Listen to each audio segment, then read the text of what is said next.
everyone, it's time for an update on the Kawasaki X-300 Versys. I've been out of riding for a while because I fell off a ladder a couple of months ago and broke my arm, which made it impossible to ride, even though I tried. I was in a cast for 6 weeks and a brace for another couple of weeks, and still trying to get that thing to get back to full activity. Anyway, last couple of days we went on a trip to Capitol Reef in Utah with myself and my 10-year-old son. Just to get out before the weather gets too bad. We rode up through the canyons and kind of learned some new things about the motorcycle.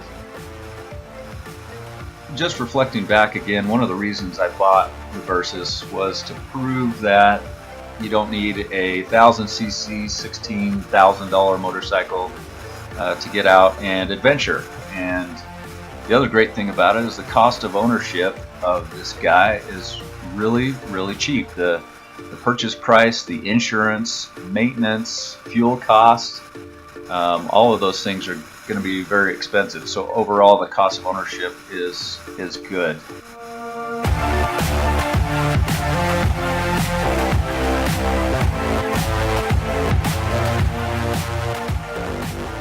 Over the 2 days that we did this trip, we traveled 200 miles the first day and stayed a night in Richfield.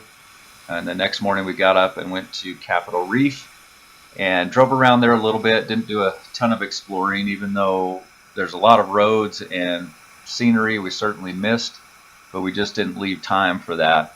After we did a little exploring at Capitol Reef, we turned around and headed home. And that day we did 260 miles. So over the 2 days we did 460 miles. Found everything to be very comfortable on a longer road ride. The seating position, the width of the handlebars and position of the handlebars, the distance on the pegs that don't leave my legs cramped, and even having a passenger on there. Just find the layout of a motorcycle that should feel much smaller to be very, very good. The one thing in the comfort department that's going to have to change is the windscreen.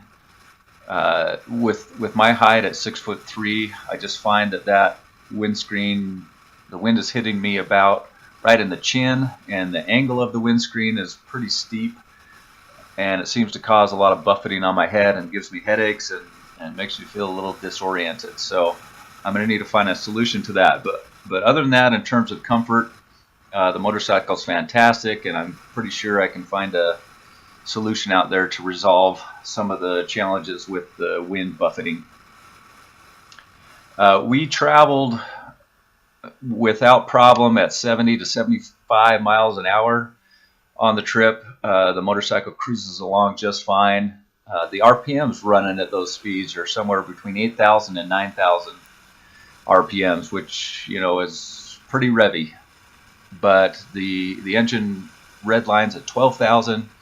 I don't know if that will cause a shortening of life of that engine, but the engine does come from the Ninja 300, and I think that's a pretty well proven engine. So shouldn't see any problems in terms of reliability or durability or longevity with running at those type of speeds.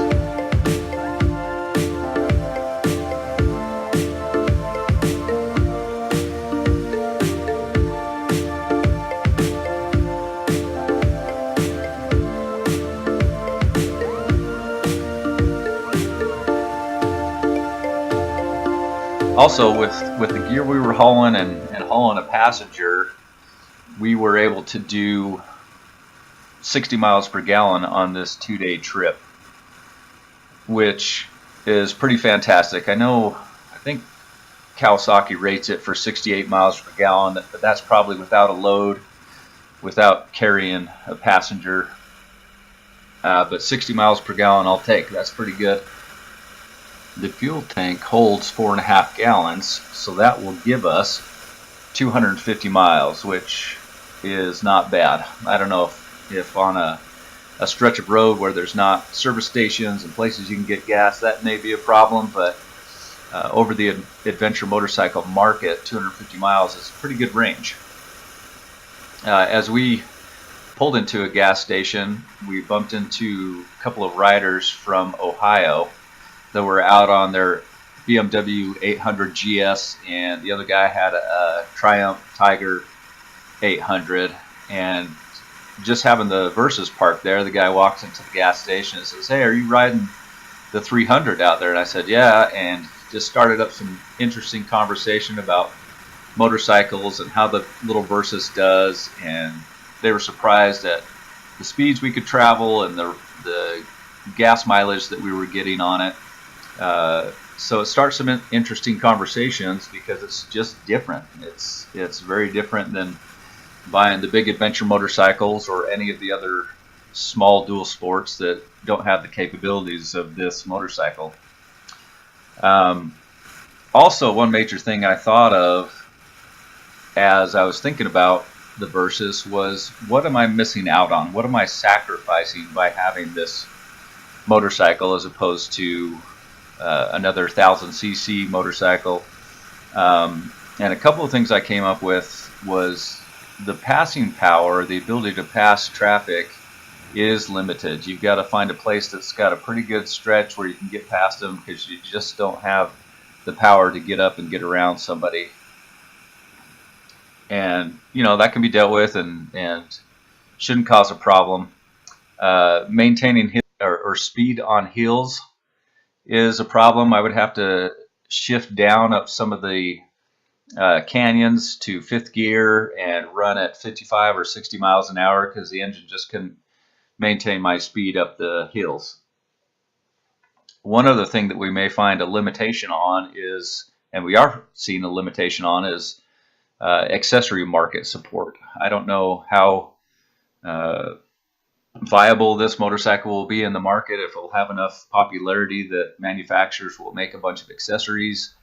But right now, really, all I'm looking for is a good skid plate and engine guard, and then probably and definitely a windscreen for it.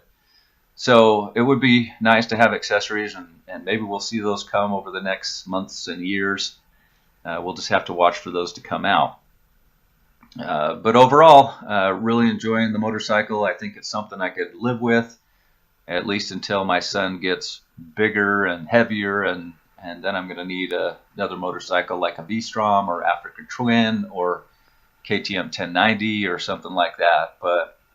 But for now, this is a really fun experiment, and I have no regrets. So that's it. That's all for now. We'll catch you guys later, and I'll continue to bring some updates as time goes on. See ya.